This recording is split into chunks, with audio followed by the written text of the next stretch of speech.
Terima kasih pemirsa, Anda masih bersama kami Damai Nusaku yang mengangkat tema tentang saksi palsu. Dalam segmentasi kedua ini Ustadz Hilmi akan menyampaikan beberapa ayat berkaitan dengan ancaman Allah bagi siapapun yang memberikan kesaksian palsu. Silakan Ustadz. Assalamualaikum warahmatullahi wabarakatuh.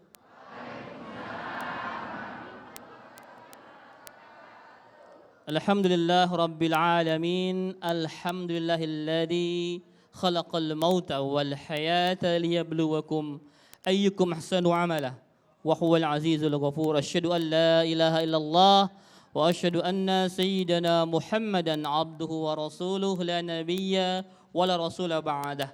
Allahumma fasalli wa sallim wa barik ala hadzal nabiyyil karim sayyidina wa habibina wa syafi'ina wa maulana Muhammadin wa ala alihi wa ashabi ajma'in. Rabbi israh li sadri wa yassir li amri wa hlul 'uqdatam min lisani yafqahu qawli, amma ba'd. Guru saya yang saya cintai, Ki Haji Syarif Mat Naji, kita doakan beliau semoga Allah berkahi beliau, panjangkan usia dalam ketaatan dan kelak husnul khatimah, amin. Sahabat saya, rekan seperjuangan saya Ustadz Agung, semoga beliau selalu istiqomah di jalan dakwah. Para tokoh masyarakat, alim ulama, bapak polisi, bapak TNI, seluruh jamaah yang luar biasa, emak-emak, Masya Allah. Banyak banget ini hari ini. Ya, alhamdulillah ngelihat Pak Ustadz. Karena Allah, Bu. Ya. Jujur banget ya. Gak mau yang palsu ya Bu ya, jujur. Masya Allah. Tadi guru kita telah menjelaskan tentang kesaksian palsu. Apa sih bahayanya saksi palsu itu? Rasul pernah mengabarkan kepada kita, ala unabbiukum bi akbaril kabair. Kata Rasulullah SAW, maukah kalian aku kasih tahu, aku kabarkan tentang 3 dosa besar yang paling besar tuh. Sudah dosa besar paling besar. Apa yang pertama? Al-isyraku billah. Menyekutukan Allah. Syirik, Bu. Syirik dosa yang besar. Innallaha la yaghfiru ayyushraka bihi wa yaghfiru ma duna dzalika liman yasha. Sungguhnya Allah tidak akan pernah mengampuni dosa syirik dan mengampuni dosa selain itu dengan kehendaknya. Ibu, hati-hati dengan syirik. Hari ini mungkin jarang orang nyembah berhala, ya. Hari ini mungkin orang jarang nyembah patung, tapi nyembah yang lain, Ibu. Nyembah suami pernah enggak? Pernah. Ibu mohon maaf, kalau suami ibu meninggal dunia, ibu masih bisa makan enggak? Masih enggak? Masih enggak? Jadi suami ninggal ibu enggak apa-apa dong? Nah, takut juga kan? Takut ditinggal suami, itu sesembahan juga. Hati-hati, jangan mendewa-dewakan suami. Ya, suami memang hanya perantara rezeki, tapi dia bukan Tuhan. Ada suami, ada enggak, ibu tetap makan. Ya, bapak, bos di kantor, hati-hati, itu pun bisa jadi sesembahan baru buat bapak. Allahu Akbar, Allahu Akbar. Kata bosnya, tanggung, selesaikan rapat dulu. Big boss kita manggil, bos yang di samping bilang tunda dulu. Dan kita memilih mendengarkan bos di perusahaan kita.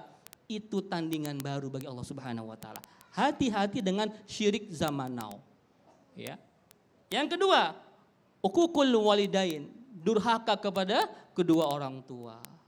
Yang ketiga ini yang kita bahas sekarang, syahadatuz zur, kesaksian palsu. Nih, tadi kata beliau sedang rame sekarang saksi palsu. Pak polisi, ada orang diperiksa polisi, bla bla bla bla bla bla bla, padahal dia ngomongnya bohong. Hati-hati. Kesaksian palsu itu Allah ancam. Yang pertama, Allah tidak akan memandang dia di akhirat dengan pandangan rahmah. Allah nggak akan kasihan sama dia, Bu. Kenapa? Karena kesaksian palsu bahayanya besar. Tidak hanya pada individu dia, tapi kepada seluruh umat. Dengan keterangan palsunya itu bisa menyengsarakan banyak orang. Hati-hati, apalagi di pengadilan. Gara-gara saksi palsu ada orang bersalah jadi benar. Ada orang benar malah di penjara. Gara-gara saksi palsu. Ya. Termasuk mohon maaf, ada pengacara misalkan. Dia tahu tuh kliennya dia salah. Tapi karena kliennya orang kaya, bayar duit yang banyak, sehingga dia bukan membela yang benar, tapi membela yang bayar. Mohon maaf ya Pak ya.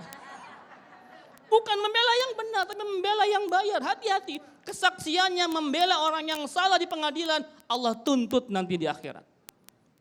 Hati-hati, ya saksi palsu. Termasuk mohon maaf, bapak-bapak, ibu-ibu, kalau ada orang ahli maksiat, kan kadang-kadang kalau jenazah disolatkan nanya tuh imannya, apakah orang ini baik, min ahlil khair? Jangan main jawab khair aja. Cek dulu tuh orang kalau ahli maksiat, jangan antum bersaksi kepada dia. Hati-hati, nanti dituntut. Kalau memang dia ahli maksiat, ente diem aja. Ya jangan main min ahlil khair, khair gitu. Hati-hati dengan kesaksian palsu. Ya. Termasuk juga sumpah palsu. Nah ini mirip-mirip nih. Kalau tadi namanya syahadatuz zur, yang ini namanya yaminul ghamus, sumpah palsu. Sama dosanya, setara dengan dosa syirik. Apa itu sumpah palsu? Orang yang bersumpah atas nama Allah Subhanahu wa taala. Pernah ngelihat pejabat disumpah? Apa ada pejabat di sini? Ya. Coba pertama-pertama diangkat ya. Dia akan disumpah di bawah Al-Qur'an kalau orang Islam. Di bawah kitab suci, demi Allah. Saya akan menjalankan amanah ini dengan bla bla bla bla bla, dengan baik, tanggung jawab, amanah dan sebagainya. 3 bulan kemudian ditangkap KPK. Ada enggak yang kayak begitu? Ada enggak? Hilap. Keseringan hilapnya itu mah. Emak-emak ya. Hati-hati dengan sumpah palsu, dengan sumpah jabatan palsu. Makanya Bu, jangan biasakan kita bersumpah demi Allah itu mudah sekali. Wallahi, billahi, tallahi, hati-hati dengan demi Allah. Ya, sumpah itu hanya kalau kita sudah benar-benar kepepet, jangan dikit-dikit demi Allah jangan. Hati-hati. Ya, hati-hati, ini berat. Ya, bersumpah kalau memang ada tuduhan yang keji kepada kita, langsung demi Allah. Kalau nggak bisa juga, pakai apa tuh? Mubahalah namanya. Ya, bermubahalah.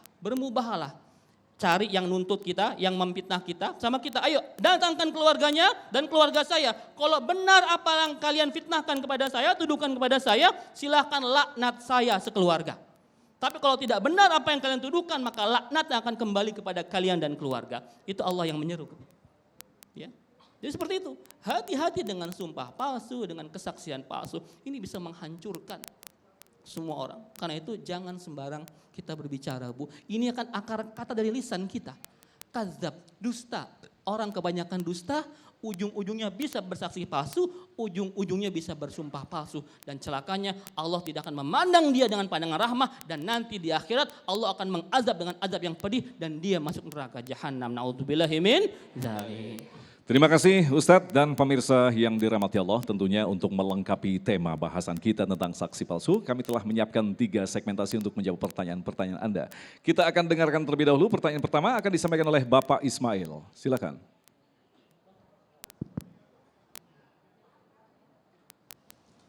Assalamualaikum warahmatullahi wabarakatuh. Terima kasih Ustadz. Seperti yang tadi Ustadz sampaikan semua, bahwa itu sebenarnya sudah terjadi sehari-hari. Nah, pertanyaan saya cuma satu, karena kebanyakan orang sudah seperti itu kejadian sehari-hari. Bagaimana perspektifnya secara Islam? Maksudnya, apakah orang tersebut kita diamkan, kita tegur, atau gimana Pak Ustadz? Baik. Itu aja sih. Terima kasih. Assalamualaikum warahmatullahi wabarakatuh. Waalaikumsalam warahmatullahi wabarakatuh. Kita akan segera jawab pertanyaan Bapak Ismail tentunya selepas pesan-pesan berikut ini. Damai Indonesiaku yang dipersembahkan oleh Sarung Wadimor, tentu sarung kita.